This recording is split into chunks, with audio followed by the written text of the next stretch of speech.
ಬೀರಪ್ಪನ ಮಾಡ್ಸ್ಯಾನ sir. Beerappa ಮದ್ರಿ ಮಾಡ್ಸ್ಯಾನ sir. ಹ್ಞೂ ರೀ, ಹುಡುಗರು ರಚಿಕೇಶ್ ಮಾಡ್ಸ್ಯಾನಂತಾರೆ ಸರ್. ಕಂಪ್ನಿ NS ಪೂಜಾರಿ, ಅದು NS ಪೂಜಾರಿ ಕಂಪ್ನಿ. ಅದು ಇದು ರೀ ಕೆನಲ್ ಕಂಪ್ನಿ, ಕೆನಲ್ ಮಾಡ್ತಾರಲ್ರಿ.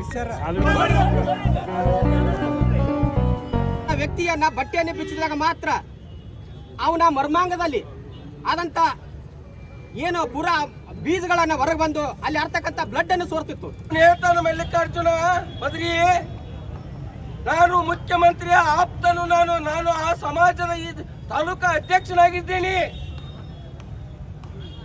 ಈ ತಾಲೂಕದ ಕುರುಬರ ಸಂಘದ ಅಧ್ಯಕ್ಷನಾಗಿದ್ದೀನಿ ನಾನು. ನೀವೇನು ಮಾಡಕ್ಕಾಗಲ್ಲ ದಲಿತರು ಅನ್ನುವಂತ ಮಾತನ್ನು ಗರ್ವದಿಂದ ನಿನ್ನೆ ಹೇಳಿದ್ದಾರೆ. ಆದ್ರೂ ಪೊಲೀಸ್ ಅಧಿಕಾರಿಗಳು ಇದನ್ನ ಮರೆಮಾಚ್ತಾ ಇದ್ದಾರೆ. ಯಾಕೆ ನಿನ್ನೆ ಅವ್ರನ್ನ ಅರೆಸ್ಟ್ ಮಾಡಲಿಲ್ಲ? ನೀವು ಬೇಕಾಬಿಟ್ಟಿಯಾಗಿರ್ತಕ್ಕಂಥ ಒಂದ್ 2-3 ಆರೋಪಿಗಳನ್ನ ತಂದು ಕುಂದಿಸ್ತೀರಲ್ಲ, ಇದು ಪೊಲೀಸ್ ಡಿಪಾರ್ಟ್ಮೆಂಟ್ಗೆ ತಲೆ ತಗ್ಗಿಸುವಂತ ವಿಷಯ ಅಂತ ನಾನು ಖಂಡನೆ ಮಾಡಬೇಕಾಗಿದೆ. ಇವತ್ತೊಬ್ಬ ಅಮಾಯಕನನ್ನು ಕೊಲೆ ಮಾಡ್ತೀರಪ್ಪ ಅಂತ ಕೇಳಿದ್ರೆ ಇದು ಅನ್ಯಾಯ ಸಾವು. ನಿನ್ನ ಮಗನಿಗಾದಂತ ಪ್ರಕರಣ ಇನ್ನೂ ಒಂದು ಹೇಳ್ತೀನಿ ನಾನು. ಇವತ್ತು ಅದೇ ನಿನ್ನ ಮಗನಿಗೆ ಪ್ರಕರಣ ನೀನು ಬಿಡ್ತಿದ್ಯಾ, ಇಡೀ ನಿನ್ನ ಸಮಾಜವನ್ನು ಕುಲಗೋದನ್ನು ಕೂಡಿಸಿ ಮರ್ಡರ್ ಮಾಡಕ್ ಹಚ್ತಿದ್ದಿ ಮತ್ತೊಂದು. ಆದ್ರೆ ಈ ಪ್ರಕರಣವನ್ನು ನೋಡಿದರೆ ಮಾನ್ಯ DYSP ಸಾಹೇಬ್ರಿಗೆ ನೇರವಾಗಿ ಹೇಳಕ್ ಬಯಸ್ತೇನೆ, ನಂದರೆಡ್ಡಿ ಸಾಹೇಬ್ರೆ, ನಿನ್ನ ಇದೇ ಪ್ರಕರಣ ನಿನ್ನ ಮಗನಿಗೆ ಮನೆಯಾಗ ಬಿಡ್ತಿದ್ಯಾ? ಹೇಳಪ್ಪ ನೋಡೋಣ.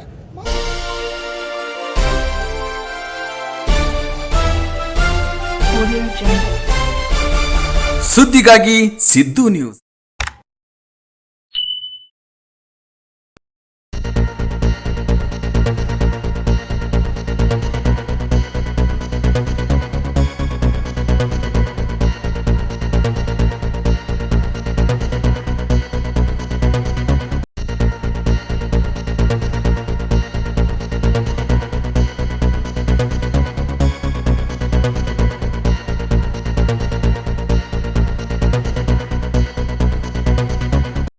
ಸುದ್ದಿಗಾಗಿ ಸಿದ್ದು ನ್ಯೂಸ್ಗೆ ಸ್ವಾಗತ. ನಾನು ಮುನೀರ್ ಔಟಿಗೆರೆ. ವೀಕ್ಷಕರೇ, ಇವತ್ತೊಂದು ಆಘಾತಕಾರಿ ಘಟನೆ ನಡೆದು ಹೋಗ್ಬಿಟ್ಟಿದೆ. ಬಸವನ ಬಾಗೇವಾಡಿ ತಾಲೂಕಿನ ಹಂಗರ್ಗಿ ಕ್ರಾಸ್ನಲ್ಲಿ ಇವತ್ತು ಒಂದು ನೇಣು ಬಿಗಿದ ಶವ ಪತ್ತೆಯಾಗಿದೆ. ಸೊ ಮೂಲತಃ ಆ ಶವ ಮುದ್ದೇಬಿಹಾಳ ತಾಲೂಕಿನ ನಾಗರ ಬೆಟ್ಟದ ಮೂಲತಃ ನಿವಾಸಿ ಅಂತ ತಿಳಿದು ಬಂದಿದೆ ಮಾಹಿತಿ ಪ್ರಕಾರ. ಹಂಗರ್ಗಿ ಗ್ರಾಮದಲ್ಲಿ ಆತ ಲಾರಿ ಒಂದು ಯಾವುದೋ ಡ್ರೈವರ್ ಕೆಲಸವನ್ನು ಮಾಡ್ತಿದ್ದ ಅಂತ ಮೂಲ ತಿಳಿಸಲಾಗಿದೆ. ಇವತ್ತು ಆ ಮುದ್ದೇಬಿಹಾಳ ಪಟ್ಟಣದ ಅಂಬೇಡ್ಕರ್ ವೃತ್ತದಲ್ಲಿ ದಲಿತ ಪರ ಸಂಘಟನೆಯವರು ಸೇರಿ ಆ ಆರೋಪಿಗಳನ್ನು ಕೂಡಲೇ ಬಂಧಿಸಬೇಕಂತ ಹೇಳಿ ಒಂದು ಪ್ರತಿಭಟನೆಯನ್ನು ಕೂಡ ಮಾಡ್ತಾ ಇದ್ದಾರೆ. ಇವತ್ತು ಮುದ್ದೇಬಿಹಾಳ ತಾಲೂಕಿನಲ್ಲಿ ಸಾಕಷ್ಟು ದಲಿತ ಪರ ಸಂಘಟನೆಯವರು ಭಾಗಿಯಾಗಿದ್ದಾರೆ ಅಂತ ಹೇಳ್ಬೋದು.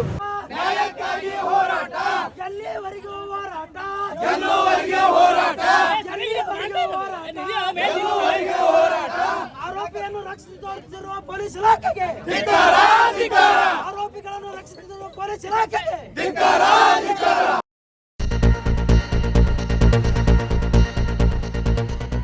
ಬಸವನ ಬಾಗೇವಾಡಿ ಪೊಲೀಸ್ ಠಾಣೆ ವ್ಯಾಪ್ತಿಯಲ್ಲಿ ಬರುವ ಹಂಗರ್ಗಿ ಕ್ರಾಸ್ನಲ್ಲಿರುವ NS ಪೂಜಾರಿ ಪ್ಲಾಂಟ್ ಎದುರು ಮುದ್ದೇಬಿಹಾಳ ತಾಲೂಕು ನಾಗರಬೆಟ್ಟ ಗ್ರಾಮದ ದಲಿತ ಯುವಕ ರವಿಚಂದ್ರ ದೇವಪ್ಪ ಮಾದರ್ ಈತ ನೇಣು ಹಾಕಿಕೊಂಡು ಸಾವನ್ನಪ್ಪಿದ್ದಾನೆ ಎಂದು ಬಿಂಬಿಸಲಾಗಿದ್ದು, ಇದು ಪೂರ್ವಯೋಜಿತ ಕೊಲೆಯಾಗಿದೆ.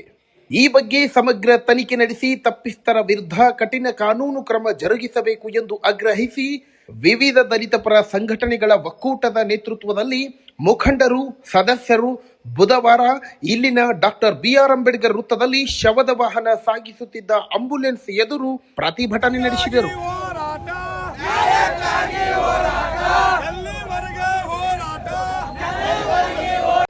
ಈ ಸಂದರ್ಭದಲ್ಲಿ ದಲಿತ ಸಂಘಟನೆಗಳ ಮುಖಂಡರಾದ ಹರೀಶ್ ನಾಟಿಕಾರ್, KB ದೊಡಮನಿ ವಕೀಲರು, ಬಸವರಾಜ್ ಪೂಜಾರಿ, ಸಿದ್ದಾಪುರ್, ಚನ್ನಪ್ಪ ವಿಜಯ್ಕರ್ ಅವರು ಮಾತನಾಡಿ, ರವಿಚಂದ್ರನನ್ನು ಕೊಲೆ ಮಾಡಿ ಮೃತದೇಹಕ್ಕೆ ನೇಣು ಬಿಗಿದು ಆತ್ಮಹತ್ಯೆಯಂತೆ ಬಿಂಬಿಸಲಾಗಿದೆ. ಮೃತನ ಮರ್ಮಾಂಗದ ಕೆಳಗೆ ತೊಡೆಗಳ ಮೇಲೆ ರಕ್ತ ಸೋರಿರುವ ಗುರುತು ಇದೆ. ಮರ್ಮಾಂಗಕ್ಕೆ ಮಾರಣಾಂತಿಕವಾಗಿ ಹೊಡೆದು ಕೊಲೆ ಮಾಡಿರುವುದು ಮೇಲ್ನೋಟಕ್ಕೆ ಕಂಡುಬರುತ್ತದೆ. ರವಿಚಂದ್ರನು ಮದರಿ ಅವರ ಹತ್ತಿರ 4-5 ವರ್ಷಗಳ ಕಾಲ ನಿಷ್ಠೆಯಿಂದ ಕೆಲಸ ಮಾಡಿದ್ದಾನೆ. 8 ವರ್ಷದ ಹಿಂದೆ ಇಂಥದ್ದೇ ಘಟನೆ ಮುದ್ದಾಪುರ ಗ್ರಾಮದಲ್ಲೂ ನಡೆದಿತ್ತು.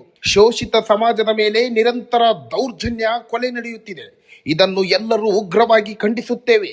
ಪ್ರಕರಣದಲ್ಲಿ ಭಾಗಿಯಾಗಿದ್ದರೆ ಎನ್ನಲಾದ 7 ಆರೋಪಿಗಳನ್ನು ಕೂಡಲೇ ಬಂಧಿಸಬೇಕು. ಪೊಲೀಸ್ ಇಲಾಖೆ ವೈಫಲ್ಯ ಇದರಲ್ಲಿ ಎದ್ದು ಕಾಣುತ್ತಿದೆ. ಬಡವರ ಮಕ್ಕಳ ಸಾವಿಗೆ ಬೆಲೆ ಇಲ್ಲವೇ ಎಂದು ಆಕ್ರೋಶವನ್ನ ವ್ಯಕ್ತಪಡಿಸಿದರು.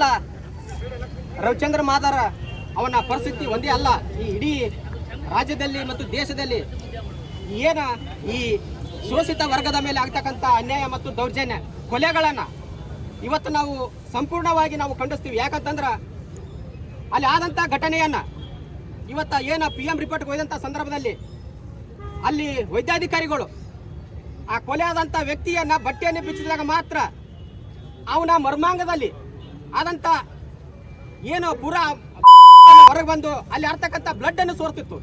ಅವಾಗ ವೈದ್ಯಾಧಿಕಾರಿಗಳು ಪೂರಾ ನಾ ಇನ್ನಾಗ ಫೋಟೋದಲ್ಲಿ ನೋಡಿದೆ ನಾನು, ಪೂರಾ ಆ ಮರ್ಮಾಂಗವನ್ನ ಪೂರಾ ಇಲ್ಲಿ ಮಾಡಿ ಇಲ್ಲೆಲ್ಲ ಪೂರಾ ರಗತೆಲ್ಲ ಹರಿದಾಡ್ತದೆ.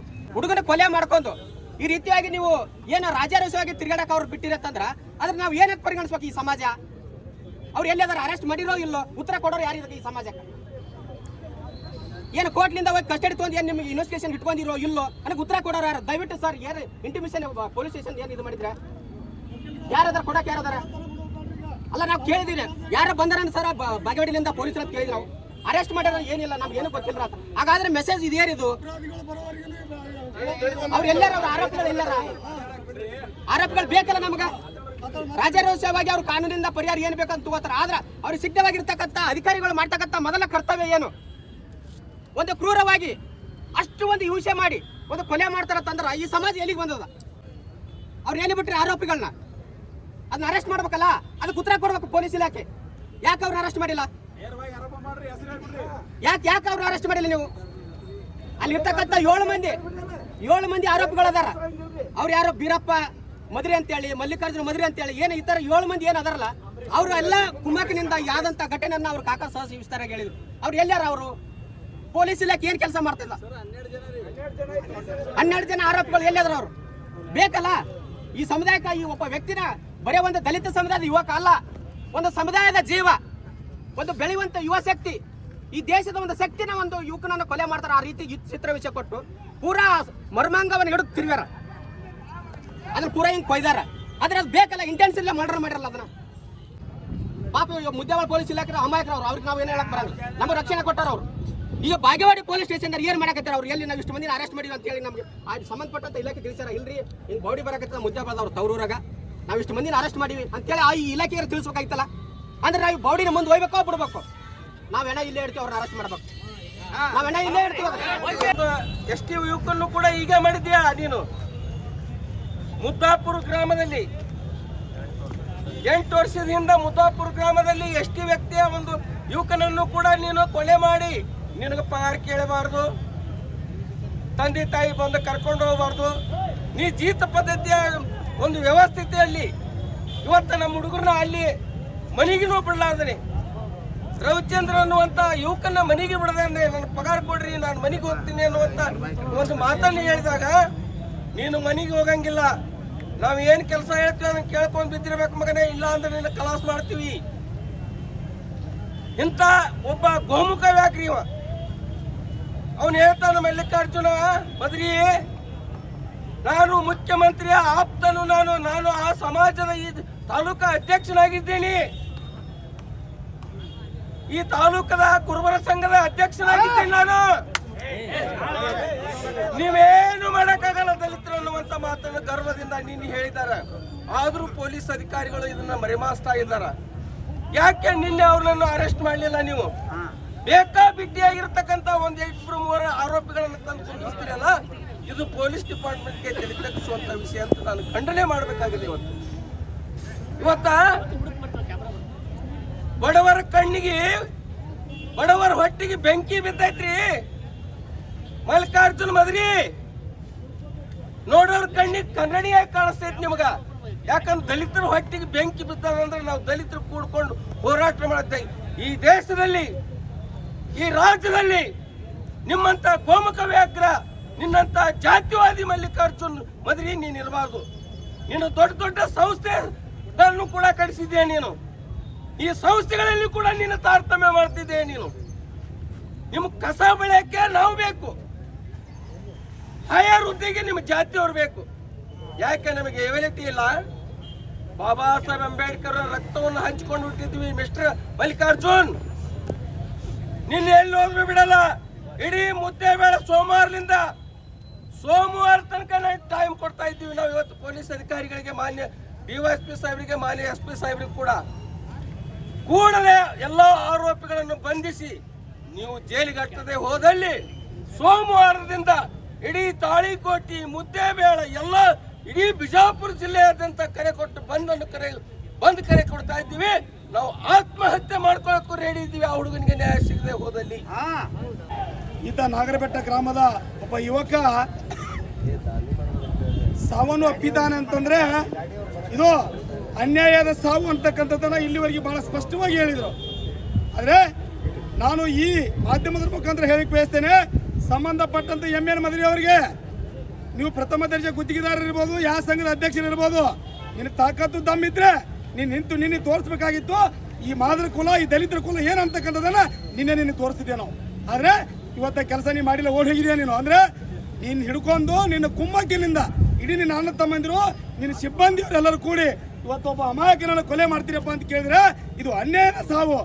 ಮಿಸ್ಟರ್ ಮಲ್ಲಿಕಾರ್ಜುನ ಮದರಿ ಅವರೇ, ನೀವು ಕೂಡ ಒಂದು ಸ್ಥಾನದಲ್ಲಿದ್ದೀರಾ, ಒಂದು ಯೋಗ್ಯ ಸ್ಥಾನದಲ್ಲಿದ್ದೀರಾ. ಆದ್ರೆ ಈ ಪ್ರಕರಣವನ್ನು ನೋಡಿದ್ರೆ ಇಡೀ ದೇಶವೇ ತಲೆ ತೆಗಿಸ್ತಕ್ಕಂಥ ಕೆಲಸ ಇವತ್ತು ಮಾಡಿದ್ದೀರಾ ನೀವು. ನಿನ್ನ ಮಗನಿಗಾದಂತ ಪ್ರಕರಣ ಇನ್ನೂ ಒಂದು ಹೇಳ್ತೀನಿ ನಾನು, ಇವತ್ತು ಅದೇ ನಿನ್ನ ಮಗನಿಗೆ ಪ್ರಕರಣ ನೀನು ಬಿಡ್ತಿದ್ಯಾ, ಇಡೀ ನಿನ್ನ ಸಮಾಜವನ್ನು ಕುಲಗೋದನ್ನು ಕೂಡಿಸಿ ಮರ್ಡರ್ ಮಾಡಕ್ ಹಚ್ತಿದ್ದಿ ಮತ್ತೊಂದು. ಆದ್ರೆ ಈ ಪ್ರಕರಣವನ್ನು ನೋಡಿದರೆ ಮಾನ್ಯ ಡಿವೈಎಸ್ಪಿ ಸಾಹೇಬ್ರಿಗೆ ನೇರವಾಗಿ ಹೇಳಕ್ ಬಯಸ್ತೇನೆ, ನಂದರೆಡ್ಡಿ ಸಾಹೇಬ್ರೆ, ಇದೇ ಪ್ರಕರಣ ನಿನ್ನ ಮಗನಿಗೆ ಮನೆಯಾಗ ನೀನು ಬಿಡ್ತಿದ್ಯಾ ಹೇಳಪ್ಪ ನೋಡೋಣ. ಮಾಧ್ಯಮದ ಮುಖಾಂತರ ನಾನು ಸವಾಲಾಗ್ತೀನಿ ಯಾರಿಗೆ, ಇದೇ ಮಾನ್ಯ ಡಿವೈಎಸ್ಪಿ, ನಿನ್ನ ಮಗನಿಗೆ ಆದ್ರೆ ನೀನು ಬಿಡ್ತಿದ್ಯಾ ಇಲ್ಲಲ್ವಾ? ಅದೇ ರೀತಿಯಾಗಿ ಇಬ್ಬರು ಆರೋಪಿಗಳನ್ನ ಬಂಧಿಸಿನಿ ಅಂತ ನಿನ್ನ ಹೇಳ್ತಾರ. ಏನ್ ನಿಮ್ಮ ಅಪ್ಪನ ಮನೆ ಆಸ್ತಿ ಅದು, ಅವ್ರನ್ನೆಲ್ಲರೂ ತಂದು ಕೇಸ್ ವಾದ ಕೇಸ್ ಭಯ ಬೂಟಿಟ್ಟು ಹೊಡ್ಯಾಕ ಒಬ್ಬ ಸಾಮಾನ್ಯ ವ್ಯಕ್ತಿ ತಂದು ಒಳಗೆ ಕುಂದಿರ್ಸ್ತೀರಿ, ಅವನ ಮೇಲೆ ಇಲ್ಲ ಸಲ್ಲದರ ಕೇಸ್ಗಳನ್ನ ಹಾಕ್ತೀರಿ. ಆದ್ರೆ ಇದು ನಿಜವಾದ ನಡೆದಂತ ಘಟನೆಗೂ ಸಂಬಂಧಪಟ್ಟಂತ ಆರೋಪಿಗಳನ್ನ ಬಂಧಿಸಲು ವಿಫಲರಾಗ್ತೀರಿ ಅಂತಂದ್ರ ಧಿಕ್ಕಾರ ಪೊಲೀಸ್ ಇಲಾಖೆಗೆ, ಅದು ವಿಶೇಷವಾಗಿ ನಾನು ರಡ್ಡಿಗೆ ಅವರಿಗೆ ನಿನ್ನ ಧಿಕ್ಕಾರ ಅಂತ ಹೇಳಿಕ್ ಬಯಸ್ತೇನೆ. ಅದ್ರ ಜೊತೆಗೆ ಈಗೇನು ಪ್ರಥಮ ದರ್ಜೆ ಗುತ್ತಿಗೆದಾರ ಅದಾರಲ್ಲ, ಇವ್ರು ಕೂಡಲೇ ಬಂಧಿಸಬೇಕು, ಇವನ ಆಸ್ತಿಯನ್ನ ಮುಟ್ಟುಗೋಲು ಹಾಕಬೇಕು, ನೊಂದ ಕುಟುಂಬಕ್ಕೆ ನ್ಯಾಯ ಕೊಡಿಸ್ತಕ್ಕಂಥ ಕೆಲಸ ಆಗಬೇಕು. ಅದರ ಜೊತೆಗೆ ಈಗಲೇ ಅವನ ಲೈಸೆನ್ಸ್ ಏನಿದೆಯಲ್ಲ ಅದನ್ನು ರದ್ದುಪಡಿಸಿ ಬ್ಲಾಕ್ ಲಿಸ್ಟಿಗೆ ಹಾಕುವಂತ ವ್ಯವಸ್ಥೆ ಆಗಬೇಕು. ನೀನು ಬಿಟ್ಟಾರಂತ ತಿಳ್ಕೊಂಡು ಬಿಡು ಮಕ್ಕಳು ನಾವು ಅಲ್ಲ, ಯಾವತ್ತಾದ್ರೂ ಒಂದಿನ ಸಾಯಿದೆ ಐತಿ. ಏನಿದೆ ಇಂಥ ಪ್ರಕರಣಗಳು ದಿನನಿತ್ಯ ಇದು, ಇವತ್ತು ಇವನು ಮಾಡಿಸ್ತಿದ್ದೀನಿ, ನಾಳೆ ಇನ್ನೊಂದು ಮಾಡಿಸ್ತಿದೀಯಾ, ಇಂಥ ಕಂಜು ಮಕ್ಕಳು ನಾವಲ್ಲ. ಈ ಕೂಡಲೇ ಸಂಬಂಧಪಟ್ಟಂತ ಪೊಲೀಸ್ ಇಲಾಖೆಯ ಹಿರಿಯ ಅಧಿಕಾರಿಗಳು, SP ಸಾಹೇಬ್ರಿಗೆ ನಾನು ವಿನಂತಿ ಮಾಡ್ತೀನಿ, ಏನು ಸಂಬಂಧಪಟ್ಟಂತ ಆರೋಪಿಗಳು ಯಾವನೇ ಆಗಿರಲಿ ಎಲ್ಲರನ್ನು ಒದ್ದು ಬೂಟ್ಲಿ ಹೊಡೆದು ಅರೆಸ್ಟ್ ಮಾಡಿಸ್ತಕ್ಕಂಥ ಕೆಲಸ ಮಾಡಬೇಕು. ಇಲ್ಲದೆ ಹೋದರೆ ಇಡೀ ಇವತ್ತು ಬೇರೆ ತಾಲೂಕಲ್ಲ, ಇನ್ನು ಮುಂದೆ ಇಡೀ ರಾಜ್ಯ ಐತೆ ಅಂತ ಎಲ್ಲ ದಲಿತ ಪರ ಸಂಘಟನೆಗಳು ಬೀದಿಗಿಳಿದು ಹೋರಾಟ ಮಾಡಬೇಕಿದೆ ಅಂತ ತಿಳ್ಕೊಂಡು ಮಾಧ್ಯಮದ ಮುಖಾಂತರ ಹೇಳ್ತೀನಿ. ನಾನು ದೊಡ್ಡಮನಿ ನಮ್ಮ ಮುಖಂಡರು ಹೋಗಿ ಅದನ್ನೆಲ್ಲವನ್ನು ನೋಡ್ಕೊಂಡು ಬಂದಾಗ, ಅದು ನಂತರ ಆ ಶವವನ್ನು ಕೆಳಗಿಳಿಸಿದಾಗ ಅದು ಕರೆಕ್ಟ್ ಆಗಿ ಮರ್ಡರ್ ಆಗಿದೆ ಅನ್ನೋದಂಥದ್ದು ತಿಳಿದು ಬಂದದ. ಯಾಕಂತಂದ್ರೆ ಇತರ ಹೊಟ್ಟೆಯಲ್ಲಿ ಚಾಕು ಹಾಕ್ಯಾರ, ಶರೀರದಲ್ಲಿ ಚಾಕು ಹಾಕ್ಯಾರ, ಅವ್ರು ತೊಡಬೀಜ ಕೂಡ ತೆಗೆದು ಹೋಗಿದಂತ ಕೆಲಸ ಮಾಡ್ರ. ಏನ ಹಂದಿಗೆ ಸಣ್ಣ ಹಂದಿ ಮರಿ ಇರ್ತಾವಲ್ಲ, ಅದು ಮುಂದೆ ಬೆಳಿಬಾರ್ದು, ಇದು ಆಗಬಾರ್ದು ಅಂತೇಳಿ ಏನು ತೊಡಿಚಿ ಇದು ಮಾಡೋದು ನಾಶ ಮಾಡ್ತಾರಲ್ಲ, ಆ ರೀತಿಯಲ್ಲಿ ಒಂದು ಮನುಷ್ಯನಿಗೆ ಮಾಡ್ಯಾರ. ಇವತ್ತು ನಿಮ್ಗೆ ಗೊತ್ತಾಗುತ್ತಾ, ಈ ಯುವಕನ್ ನೋಡಿದ್ರ ಅವನ ಸೌಂದರ್ಯ, ಅವನ ವಯಸ್ಸು ನೋಡಿದ್ರ ಆ ತಂದೆ ತಾಯಿಗೆ, ಆ ಸಮುದಾಯಕ್ಕ, ಅವ್ರ ಅಣ್ಣತಮ್ಮರಿಗೆ ಎಂತ ನೋವಾಗಿರಬಾರ್ದು ಅಂತ ಅನ್ನೋದು ಎಲ್ಲರಿಗೂ ಗೊತ್ತಾಗ್ತದ. ಆದ್ರೆ ನಿನ್ನೆ ಬಂದಂತ ಮದರಿಯವರು ಅವರ ತಂದೆ ತಾಯಿಗೆ ಮಾತಾಡಿಸ್ಲಿಲ್ಲ, ಅವ್ರ ಅಣ್ಣತಮ್ಮರಿಗೆ ಮಾತಾಡಿಸ್ಲಿಲ್ಲ. ಯಾಕಾಗ್ಯದ ಅದನ್ನ ವಿಚಾರ ಮಾಡ್ತೀನಿ, ಯಾರು ಮಾಡ್ಯಾರ ನೋಡ್ತೀನಿ, ಅದರಿಂದ ಏನೈತಿ ಅದು ಏನೇನೋ ವಿಚಾರ ಮಾಡದೇನೆ ಸುಮ್ಮನೆ ಅಲ್ಲಿ ಬಂದು ಹೋಗ್ತಾರಂತಂದ್ರ ಯಾಕೆ ಹೋಗಿರಿ ಅಂತಂದ್ರ ಸಂಪೂರ್ಣವಾಗಿ ನೀವೇ ಅದಕ್ಕೆ ಹೊಣೆಗಾರದಿರಿ. ಇನ್ನಷ್ಟು ಹೆಚ್ಚಿನ ಅಪ್ಡೇಟ್ಸ್ಗಳಿಗಾಗಿ ನಮ್ಮ ಚಾನೆಲ್ ಅನ್ನು ನಿರಂತರವಾಗಿ ವೀಕ್ಷಿಸಿ. ಸುದ್ದಿಗಾಗಿ ಸಿದ್ದು ನ್ಯೂಸ್, ಸತ್ಯದ ಪರ ನಮ್ಮದು. ಜಾಹೀರಾತುಗಳಿಗಾಗಿ ಸಂಪರ್ಕಿಸಿ. ಹೆಚ್ಚಿನ ವಿಡಿಯೋಗಳಿಗಾಗಿ ನಮ್ಮ ಚಾನಲನ್ನು ಶೇರ್ ಮಾಡಿ, ಹಾಗೆ ಸಬ್ಸ್ಕ್ರೈಬ್ ಮಾಡಿ. ಯಾಕೆಂದರೆ ನಮ್ಮ ಸುದ್ದಿಗಳು ನಿಮಗೆ ಬೇಗನೆ ತಲುಪುತ್ತವೆ.